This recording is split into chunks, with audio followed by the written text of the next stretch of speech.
Haleluya, puji Tuhan, shalom. Salam sejahtera dalam kasih Tuhan kita Yesus Kristus. Jumpa kembali dengan saya pada kesempatan ini. Secara khusus saya akan berbagi satu informasi penting dan berharga bagi kita. Ulasan ini saya beri judul Tanggapan Cerdas Pastor Deborah Kristanto untuk pendeta dan siapapun yang dengan mudah memfitnah. Benarkah Brigadir Joshua melakukan pelecehan kepada PC? Itu yang menjadi ulasan kita. Sebelum saya lebih jauh untuk memberikan beberapa catatan penting, ada baiknya kita saksikan dulu pernyataan dan penjelasan yang begitu bagus, cerdas, dan menyeluruh dari Pastor Deborah Kristanto berikut ini. Saya akan siapkan untuk kita Bapak Ibu Saudara.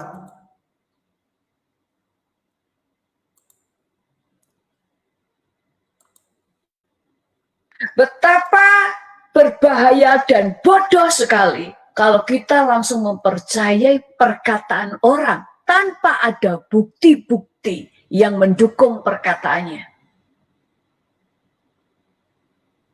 Betapa berbahayanya perkataan fitnah dan tuduhan seseorang terhadap orang lain, karena orang lain itu bisa terbunuh, bisa masuk penjara, bisa dianiaya orang lain, bisa kehilangan pekerjaan, bisa hancur pernikahannya gara-gara perkataan fitnah orang. Dan betapa bodohnya saudara kalau percaya tentang sesuatu hanya dari perkataan satu orang tanpa ada bukti yang mendukung perkataan orang itu. Yusuf pernah masuk penjara karena perkataan dusta istri Potifar.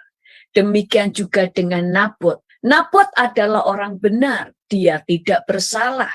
Tetapi Nabot mati dirajam batu oleh orang Israel hanya karena perkataan fitnah dari Isabel. Itu sebabnya Alkitab memberikan aturan yang sangat jelas apa yang harus dilakukan oleh para hakim.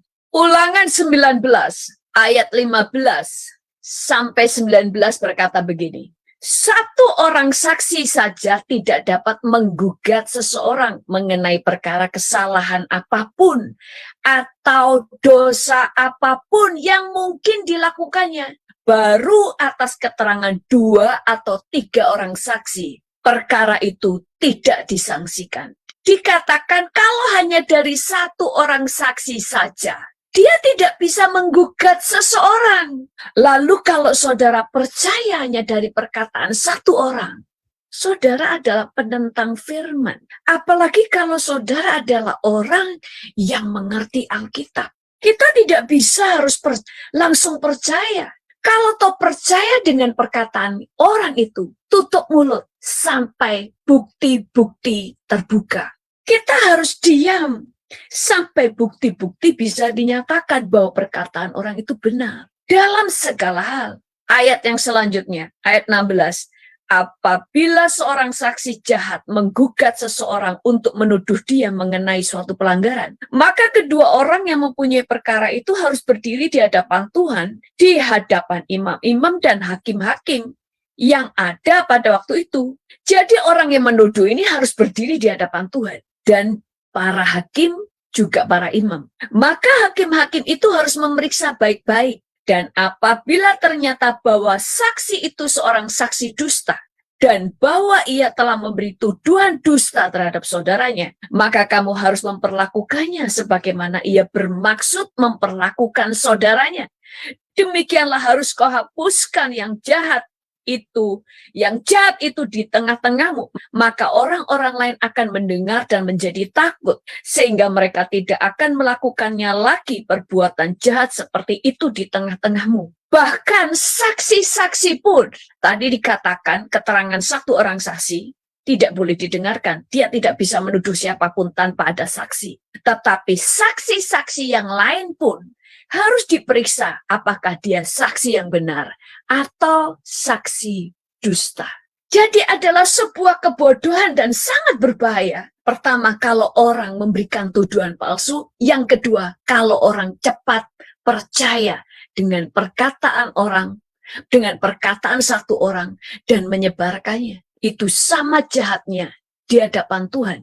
Dua-duanya adalah saksi dusta. Demikian juga dengan kasus Joshua. Apakah dia pemerkosa? Mungkin ada yang berkata, semua orang bisa memperkosa. Benar, demikian juga dengan tokoh-tokoh agama termasuk pendeta. Dia juga bisa memperkosa.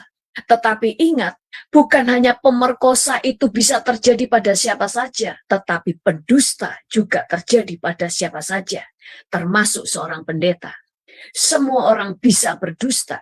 Apa yang akan terjadi apabila Tuhan tidak memberikan kita peringatan bahwa kita tidak bisa mendengar tuduhan seseorang dari perkataan satu orang? Kalau tidak ada bukti-bukti yang mendukung, mungkin saudara akan berkata pemerkosaan itu susah dibuktikan karena pemerkosaan pasti di tempat tersembunyi. Benar. Dan apakah Joshua telah memperkosa PC di tempat yang tersembunyi? Pemerkosaan kan tidak bisa ada saksinya. Nggak mungkin dia memperkosa dengan disaksikan banyak orang. Ada yang disaksikan banyak orang kalau itu rame-rame. Tetapi kan ada bukti pendukung. Pasti ada bukti.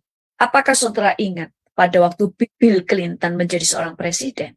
Waktu itu seseorang bernama Monica, waktu magang di Gedung Putih, di White House, dia mengalami pelecehan seksual yang dilakukan oleh Bill Clinton. Apakah dia waktu mengklaim bahwa dia diperkosa semua orang percaya? Tidak. Sampai dia bisa membuktikan. Karena dia menyimpan pakaian dalam yang dia pakai pada waktu mengalami pelecehan seksual oleh Bill Clinton. Dari pakaian dalam itu diperiksa semuanya dan terbukti memang dia pernah mengalami pelecehan seksual. Karena semuanya itu pasti ada buktinya. Tetapi masalahnya sekarang semua bukti termasuk pakaian Joshua telah dilenyapkan. Tuhan itu menciptakan kita memiliki otak untuk berpikir, sebuah nalar untuk bisa membedakan, bisa paham mana yang salah, mana yang benar, mana yang masuk akal dan tidak masuk akal. Kita juga diberi insting, kita ini diberikan kecerdasan.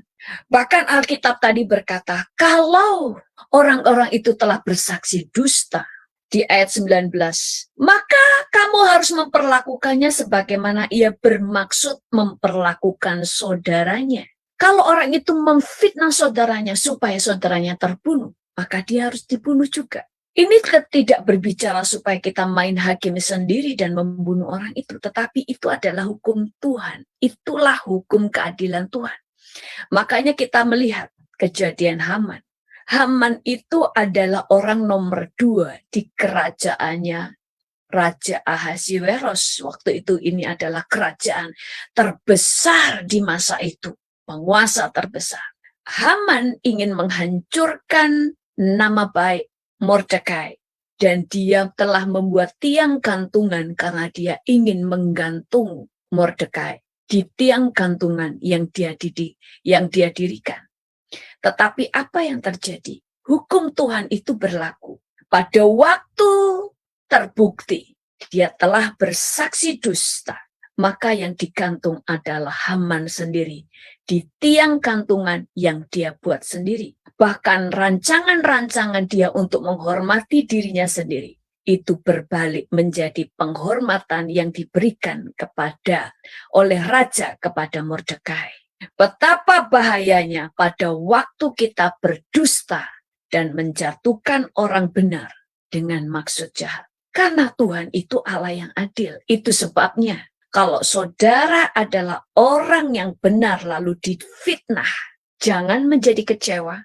Bagian saudara tetap mengampuni dan melekat kepada Tuhan.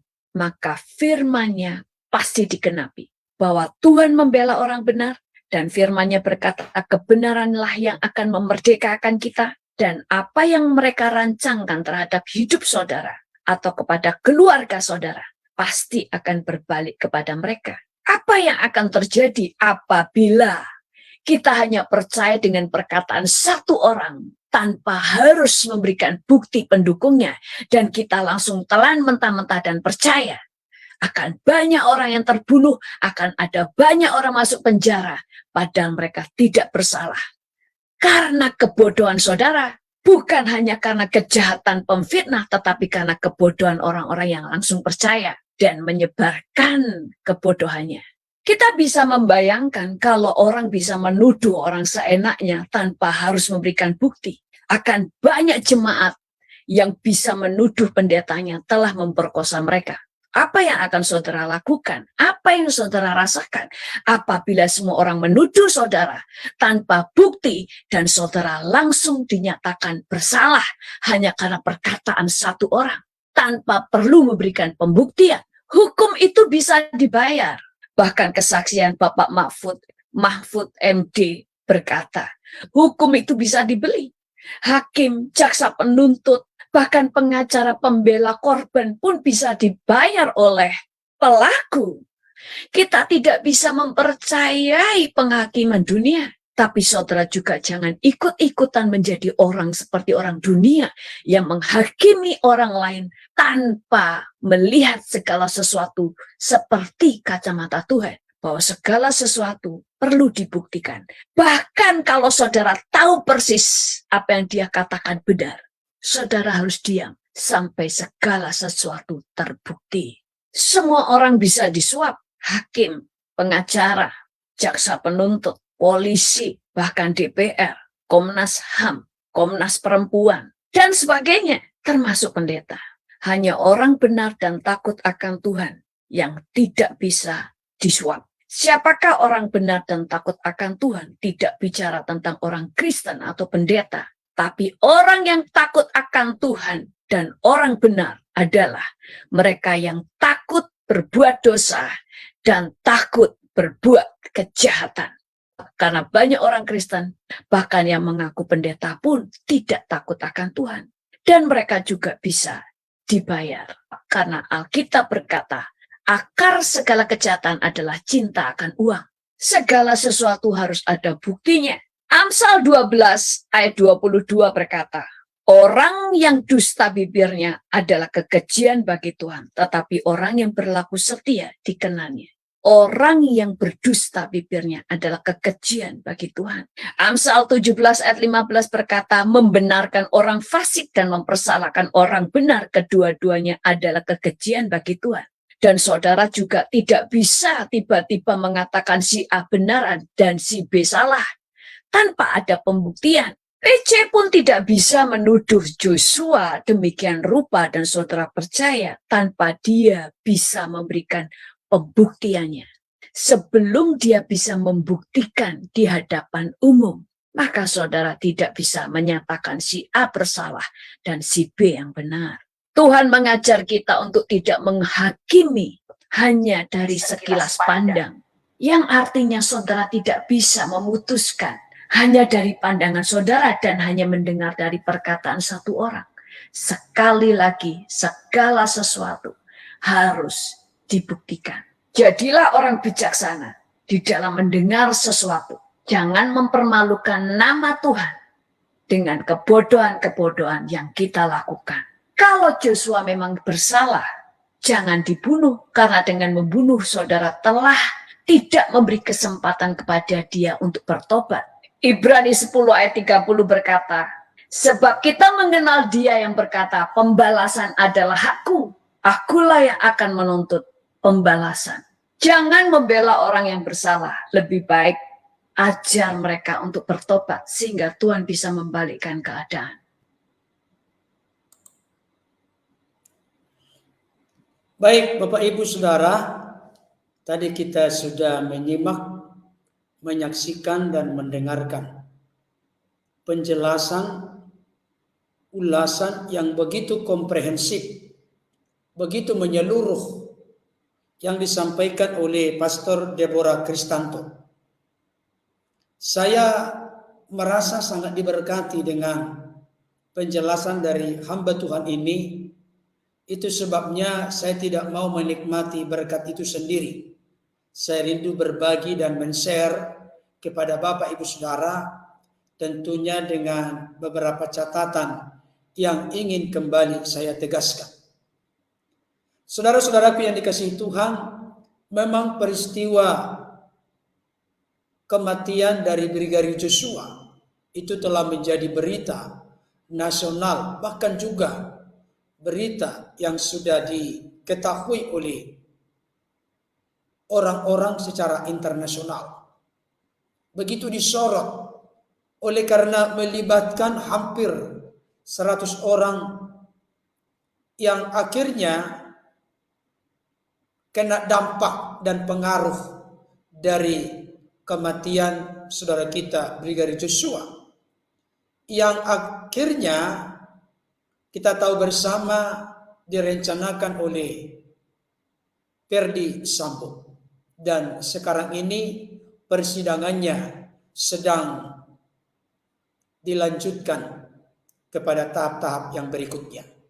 Saudara dikasihi Tuhan, di tengah-tengah peristiwa matinya saudara kita Brigadir Joshua ternyata menimbulkan berbagai respon dan tanggapan.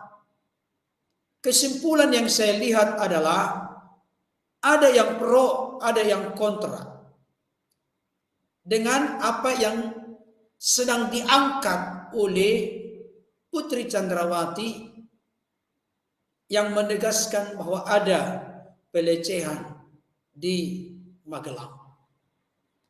Saudara-saudara yang dikasihi oleh Tuhan, apa yang disampaikan oleh Pastor Deborah Kristanto ini menjadi satu pemikiran yang mana perlu kita buka hati pikiran kita, supaya kita sebagai orang percaya, sebagai jemaat Tuhan, orang-orang Kristen, bahkan termasuk juga sebenarnya di luar kekristenan, apalagi yang sudah tahu dan mengerti firman Tuhan, sudah sekian tahun, sekian belas tahun, sekian puluh tahun menjadi pendeta, hamba Tuhan, pelayan Tuhan. Saya pikir ini ada kaitan, sekalipun sangat dahsyat dan luar biasa ini Pastor Deborah Kristanto. Beliau tidak menyebutkan nama. Dan saya tidak sedang mengarahkan pembahasan beliau kepada nama yang saya maksud.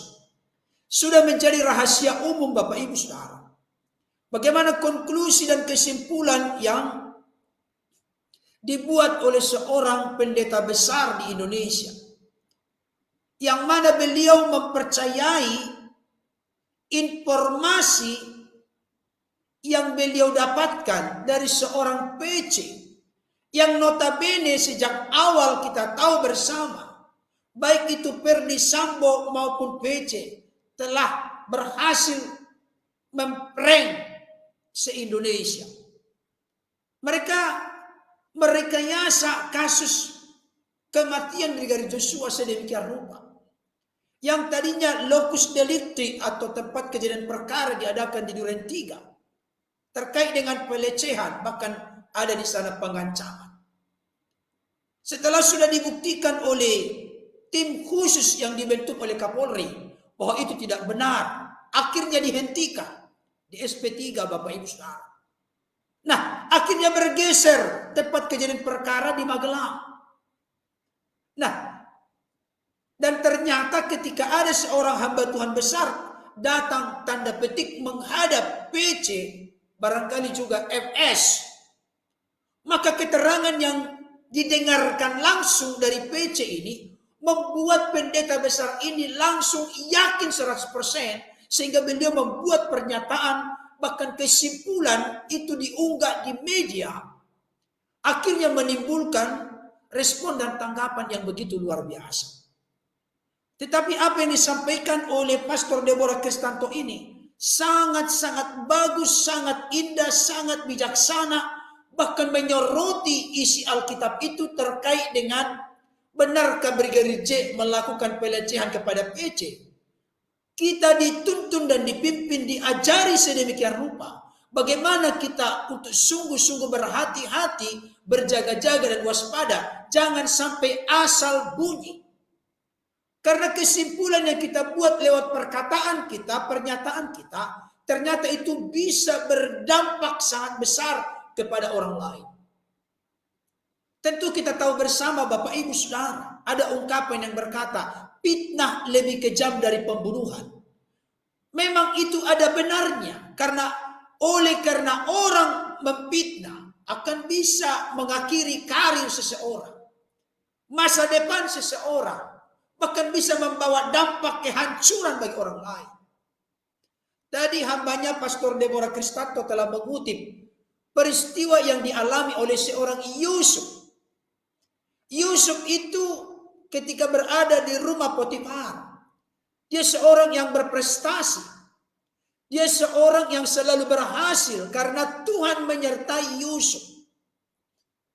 Apa yang dimiliki oleh Potifar baik di rumah maupun di ladangnya diberkati oleh Tuhan sedemikian rupa oleh karena kehadiran seorang Yusuf di rumahnya sebagai pembantu atau sebagai budak misalnya. Tapi karena Yusuf ini seorang yang selalu berhasil, bahkan memiliki perawakan yang tampan, ganteng, akhirnya menimbulkan birahi, hawa nafsu dari seorang bernama istri Potifar. Istri Potifar ini akhirnya merancangkan sesuatu yang tidak baik, mencoba untuk mencemarkan kehidupan seorang Yusuf yang hidupnya takut akan Tuhan, menjaga kekudusan hidupnya. Itu sebabnya dia dibela oleh Tuhan, sekalipun statusnya sebagai seorang yang dijual sebagai budak. Dia selalu disertai oleh Tuhan. Dari hari ke hari istri Potifar mencoba untuk melakukan hal yang tidak pantas, tidak senonoh kepada Yusuf. Tapi Yusuf tidak pernah bergeming. Yusuf tidak pernah kompromi. Tapi dalam sebuah kesempatan istri Potifar membuat perencanaan sedemikian matang. Karena para pekerjanya, kalau konteks sekarang staf karyawannya, semua disuruh kemana saja. Supaya dia lancar untuk menjalankan niat rencana jahatnya. Untuk berzina dengan Yusuf. Apa yang terjadi? Yusuf tetap dia komitmen dengan Tuhan. Dia menjaga kekudusan hidupnya. Dia memilih takut akan Tuhan. Tapi akhirnya istri Potifar memfitnah Yusuf. Apa yang terjadi dengan Yusuf yang tadinya dia sudah sukses dan berhasil? Apa yang dimiliki oleh Potifar oleh kehadiran Yusuf? Karena fitnahan itu, Yusuf pun dimasukkan ke dalam penjara. Inilah akibat dari fitnah. Oleh sebab itu, mari kita berhati-hati. Kalau kitab Amsal berkata, pikir dulu matang-matang sebelum kita berbicara. Karena ucapan kita ini seperti peluru yang dilontarkan, yang siap mengenai sasaran. Itu sebabnya salah satu dari 9 karakteristik buah roh adalah penguasaan diri, kontrol diri.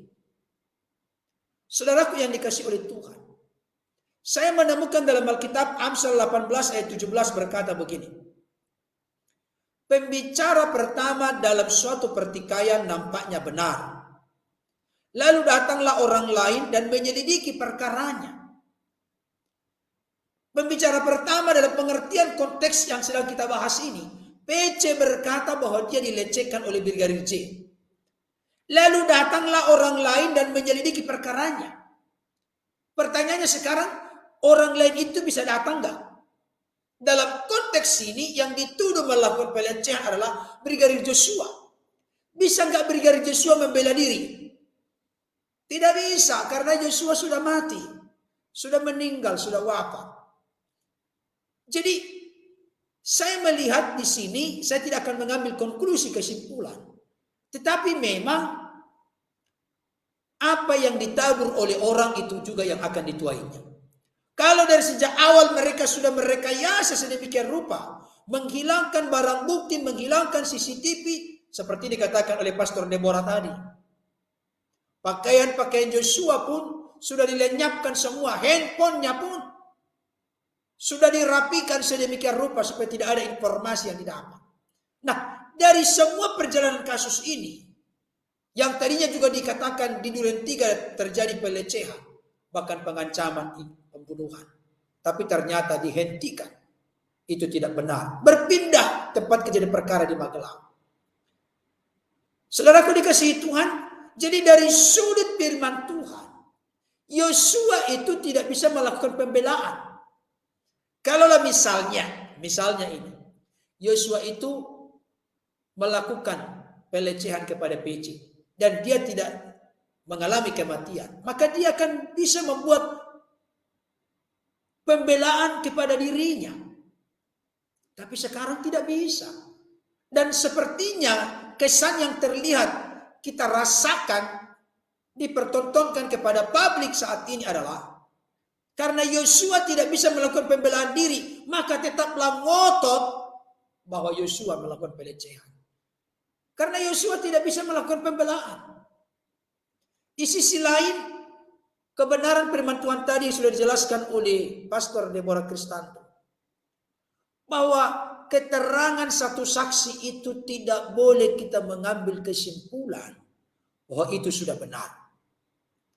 Harus ditambah dengan keterangan 2-3 saksi baru perkara itu, persoalan itu diyakini keabsahannya. Nah, sekarang kan yang bersaksi yang selalu ngotot mengatakan ada pelecehan itu adalah PC. Tidak ada yang lain yang menyaksikan. Itu kan yang terjadi. Nah, oleh karena itu, bagaimana supaya ini dikemas sedemikian rupa? Jangan sampai dosa melahirkan dosa, fitnah melahirkan fitnah, kebohongan melahirkan kebohongan, dusta beranak pinak dusta-dusta yang lain. Maka kita perlu mengerti dan menyadari dengan sungguh-sungguh bahwa kita tidak boleh menebar fitnah. Saya sangat setuju tadi dengan apa yang dikatakan oleh Pastor Deborah Kristanto.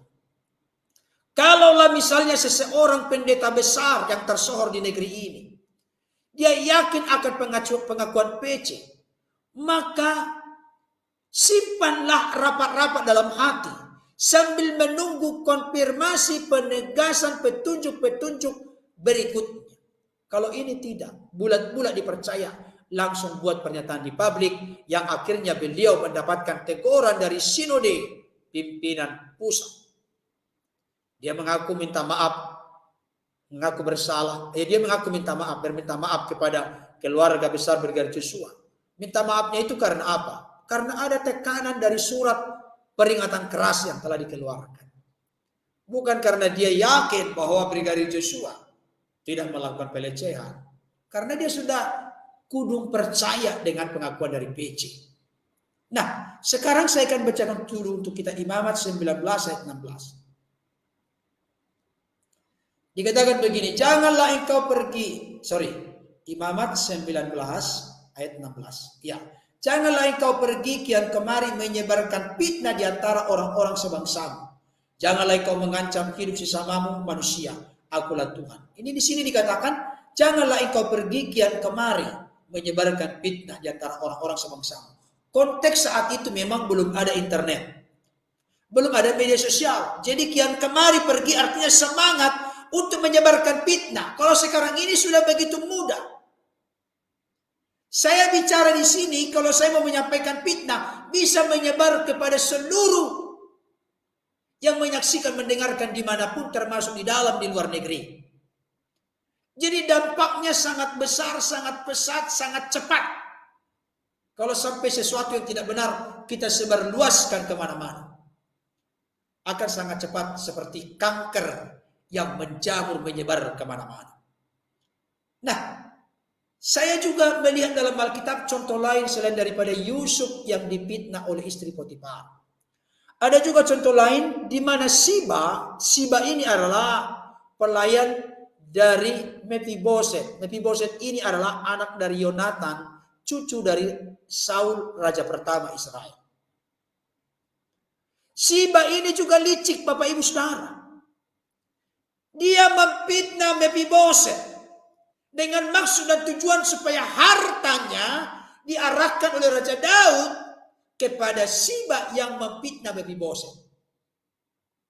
Peristiwa itu terjadi ketika Absalom mencoba untuk merebut tahta kekuasaan kerajaan Daud, sehingga Daud melarikan diri. Ketika Daud melarikan diri, maka Mephiboset tidak ikut bersama dengan raja.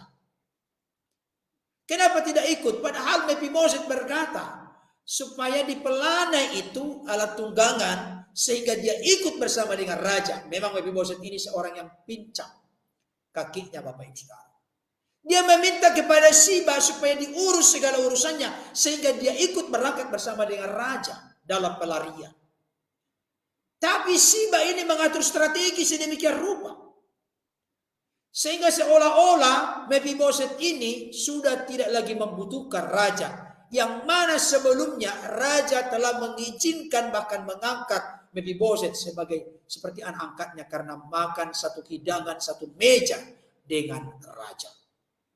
Tapi Siba ini memfitnah Mephiboset, dan fitnahan itu dikemas sedemikian rupa, dilaporkanlah ini kepada Raja Daud yang dalam pelarian. Maka Daud pun kesal dan marah. Akhirnya setengah dari harta Saul yang sudah diturunkan diwariskan kepada Mephiboset itu menjadi milik daripada Siba. Bayangkan, Siba ini mau mencoba mendapatkan sesuatu keuntungan yang besar melalui memfitnah Mephiboset.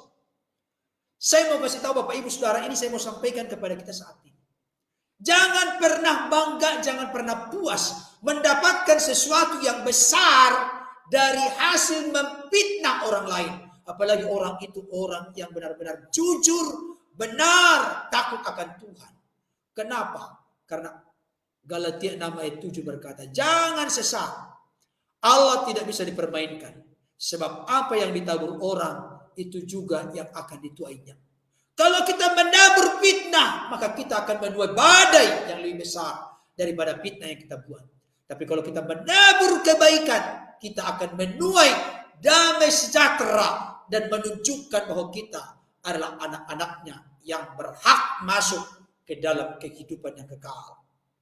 Saudara-saudaraku yang dikasihi oleh Tuhan, mari kita jangan seperti istri Potifar, jangan seperti Siba. Istri Potifar memfitnah Yusuf, akhirnya masuk ke dalam penjara. Padahal apa yang dituduhkan itu sama sekali tidak pernah dilakukan oleh Yusuf. Tapi Tuhan tidak tutup mata. Sekalipun Yusuf dimasukkan ke dalam penjara, pada waktunya Tuhan, dia justru diangkat menjadi Perdana Menteri, menjalankan roda pemerintahan di Mesir. Perbedaannya dengan Firaun hanya tahta, kursi kedudukan saja. Tapi fungsinya lebih dahsyat Yusuf daripada Firaun. Orang-orang yang difitnah itu pasti mendapatkan pembelaan dari Tuhan, itu intinya. Saya ulangi kembali, orang-orang yang memfitnah hanya menunggu waktu. Kalau di dunia ini dia bisa rapi tetap membangun fitnah, menyebarkan fitnah, melontarkan tuduhan kepada orang lain, padahal orang lain tidak pernah melakukan. Barangkali di dunia ini dia bebas berkeliaran, tidak mendapatkan hukuman, atau mungkin kalau konteks sekarang ini barangkali hukumannya diperingan karena berhasil memfitnah. Tapi saya kasih tahu, ada hakim yang adil, yang mana di hadapannya segalanya telanjang, terbuka, transparan, yang mana kepadanya kita harus memberikan pertanggungjawaban, yaitu Yesus, hakim yang adil. Tidak ada yang bisa disembunyikan, ditutup-tutupi dari Yesus. Segalanya terbuka bagi dia. Marilah kita seperti dikatakan oleh Pastor Deborah Kristanto tadi, memilih takut akan Tuhan dengan cara kita benci dengan dosa dan cintai kebenaran. Saudara-saudaraku yang dikasihi Tuhan, saya menemukan satu hal yang sangat mengerikan kalau kita sadari dalam Alkitab. Mazmur 15 ayat 1 sampai 3. Bacakan untuk kita dulu. Ini ngeri ini, Mazmur 15 ayat 1 sampai 3. Dikatakan begini. Mazmur Daud, Tuhan, siapa yang boleh menumpang dalam kemah-Mu? Siapa yang boleh diam di gunungmu yang kudus? Kita ini semua punya kerinduan yang sama, memiliki relasi hubungan yang intim, indah, dekat, karib dengan Tuhan. Dan kita semua punya kerinduan, tidak ada satupun hal di dunia ini yang bisa merintangi, menghambat relasi kita, hubungan kita dengan Tuhan. Amin. Tidak ada yang boleh bisa memisahkan kita dari Tuhan. Karena Tuhan adalah segalanya bagi kita. Bahkan kedekatan relasi hubungan karib kita dengan Tuhan menentukan kekuatan kita dalam menjalani kehidupan yang baik, benar dan bertanggung jawab. Tuhan, siapa yang boleh menumpang dalam kemahmu? Siapa yang boleh diam di gunungmu yang kudus? Siapa yang boleh datang kepada Tuhan? Ayat yang kedua, yaitu dia yang berlaku tidak bercela, yang melakukan apa yang adil dan yang mengatakan kebenaran dengan segenap hatinya. Apakah ciri-ciri ini dimiliki oleh FS dan PC? Apakah ciri-ciri ini dimiliki oleh Kuat Maruf dan Ricky Rijal? Tuhan tahu dengan lengkap. Saudara dikasih Tuhan, apalagi ayat yang ketiga. Siapakah yang boleh menumpang dalam kemahmu? Siapakah yang boleh diam dalam gunungmu yang kudus? Ayat 3. Yang tidak menyebarkan fitnah dengan lidahnya, yang tidak berbuat jahat terhadap temannya, dan yang tidak menimpakan celaka kepada tetangganya. Yang terjadi dengan Yosua adalah ditimpakan celaka itu kepadanya. Ditimpakan fitnah itu kepadanya. Yang tidak menyebarkan fitnah dengan lidahnya. Itulah orang yang memiliki relasi hubungan yang baik dan benar dengan Tuhan. Tapi orang yang suka menyebar fitnah, mendudukkan orang lain melakukan sesuatu padahal orang itu tidak melakukannya. Saya kasih tahu, orang itu tidak punya hubungan yang baik dan benar dengan Tuhan. Dengan kata lain, orang itu tidak memiliki roh takut akan Tuhan. Itu dia, Bapak Ibu Saudara. Jadi kalau kita ini suka ngegosip, memfitnah orang lain, saya kasih tahu, ada satu yang bermasalah serius dalam diri kita. Relasi kita, hubungan kita dengan Tuhan sedang hancur-hancuran. Mengalami kemunduran rohani, mengalami kegersangan, kesyuapan rohani. Dan kita ini sudah seperti garam yang telah hambar, tidak ada lagi rasa. Yesus berkata, kamu adalah garam dunia. Jika garam menjadi tawar, dengan apakah dia diasinkan? Tidak ada lagi gunanya selain dibuang dan diinjak oleh orang. Janganlah rasa garam kita menjadi tawar dan hambar. Kalau kita rasa garam kita menjadi tawar dan hambar, berarti kita telah menjadi serupa dengan dunia. Saudara-saudaraku yang dikasihi oleh Tuhan, ada hukuman bagi pemfitnah. Apa itu? Mazmur 140 ayat 12. Pemfitnah tidak akan diam tetap di bumi. Orang yang melakukan kekerasan akan diburu oleh malapetaka. Pemfitnah tidak akan diam tetap di bumi. Artinya, pemfitnah akan mendapatkan hukuman dan ganjaran yang setimpal dari Tuhan. Jangan kita menjadi orang pemfitnah. Biarlah kita orang yang mengatakan sesuatu sebagaimana seharusnya, tanpa menambah, tanpa mengurangi.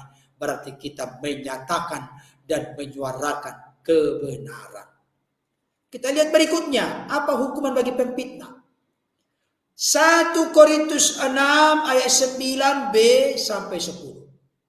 1 Korintus 6 ayat 9b sampai 10. Dikatakan begini, janganlah sesat, orang cabul, penyembah berhala, orang berzina, banci, orang pemburit, pencuri, orang kikir, pemabuk, pemfitnah, dan penipu tidak akan mendapat bagian dalam kerajaan Allah. Kalau orang punya habit, kebiasaan memfitnah, sehingga disebut julukannya menjadi pemfitnah, orang seperti itu tidak mendapatkan tempat dalam kerajaan Allah. Ini Alkitab eksplisit, jelas, terang benderang. Kalau Bapak Ibu Saudara pernah memfitnah, mohon ampunlah di hadapan Tuhan. Tapi kalau kita sudah menjadi pemfitnah, berarti profesi kita, habit kita, gaya hidup kita, kebiasaan kita adalah memfitnah. Ada perbedaan antara memfitnah dengan pemfitnah. Memfitnah berarti barangkali pernah memfitnah. Tapi pemfitnah berarti dia tidak bisa hidup bahagia tanpa memfitnah. Itu pemfitnah.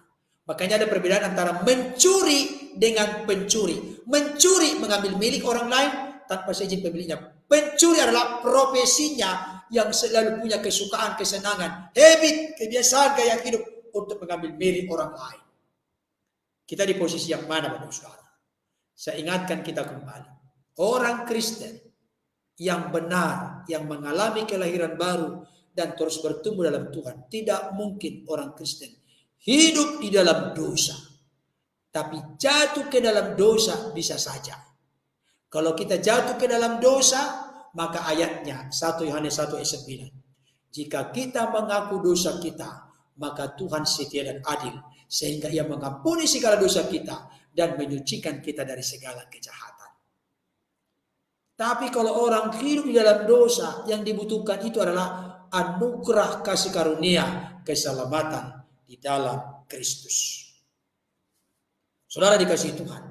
Ayat terakhir 1 Petrus 2 ayat lagi. Amsal 26 ayat 20. Bila kayu habis, padamlah api. Bila pemfitnah tak ada, redalah pertengkaran.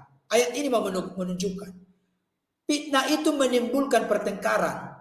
Orang dunia sering berkata fitnah lebih kejam dari pembunuhan. Jadi kalau ada pemfitnah, misalnya contoh di rumah tangga kita suka memfitnah, coba perhatikan keluarga itu akan sering bertengkar, berselisih, bermusuhan, berantem. Karena pemfitnah ini selalu mengatakan sesuatu, menuduhkan sesuatu yang tidak benar. Ketika seseorang selalu dituduh, divonis tidak benar, padahal dia tidak melakukan apa yang dituduhkan, akan menimbulkan pertengkaran. Tapi ketika pemfitnah stop dari keluarga kita, stop dari komunitas kita, stop dari gereja kita, maka pertengkaran pun menjadi reda. Yang muncul adalah kasih yang saling membangun satu dengan yang lain. 1 Petrus 2 ayat 1. Dikatakan begini, karena itu buanglah segala kejahatan, segala tipu muslihat, dan segala macam kemunafikan, kedengkian, dan fitnah. Mari Bapak Ibu Saudara, kita buang segala macam kejahatan dari hidup kita. Salah satu diantaranya, mari dengan segera kita buang fitnah. Kalau kita pernah memfitnah orang lain, sehingga karir mereka, penghasilan mereka, hubungan rumah tangga mereka mengalami gangguan dan kehancuran karena kita fitnah, segeralah minta maaf kepadanya. Kita ini bukan orang-orang sempurna. Kita banyak kekurangan dan kelemahan. Mari, prinsip bagi kita yang benar adalah cepat untuk mendengar, lambat untuk berkata-kata, dan lambat untuk marah. Bahasa lain, pikir dulu matang-matang sebelum kita berucap. Alkitab dalam Amsal berkata, di dalam banyak perkataan, banyak pelanggaran. Karena itu biarlah kita irit dan sedikit berkata-kata. Kalau kita mau berkata-kata, biarlah kita berpikir matang dulu sebelum berkata-kata. Karena kalau kita sudah melontarkan kata, itu ibarat peluru yang bisa menghujam mengenai sasaran hidup orang lain. Mari Bapak Ibu Saudara, jangan kita menjadi pendeta pemfitnah. Jangan kita menjadi jemaat pemfitnah. Mari kita mengontrol, menguasai diri dengan menyerahkan hidup kita, dipimpin, dikontrol, dikendalikan, dipenuhi, dan dikuasai oleh Roh Kudus. Kalau Roh Kudus yang menguasai kita, maka buah roh dari karakteristik yang ke-9, penguasaan diri menjadi bagian yang tidak terpisahkan dalam hidup kita. Kiranya apa yang dibahas oleh Pastor Deborah Kristanto dan beberapa catatan yang sudah saya sampaikan dapat menjadi pembelajaran berharga bagi kita. Yang penting, pikir dulu baik-baik sebelum bicara dan bertindak. Itu prinsip kita. Tuhan Yesus memberkati. Terima kasih bagi Bapak Ibu Saudara yang telah berkenan menyaksikan. Salam untuk keluarga. Sampai ketemu di kesempatan lain dengan pembahasan yang berbeda. Tuhan Yesus memberkati. Dadah.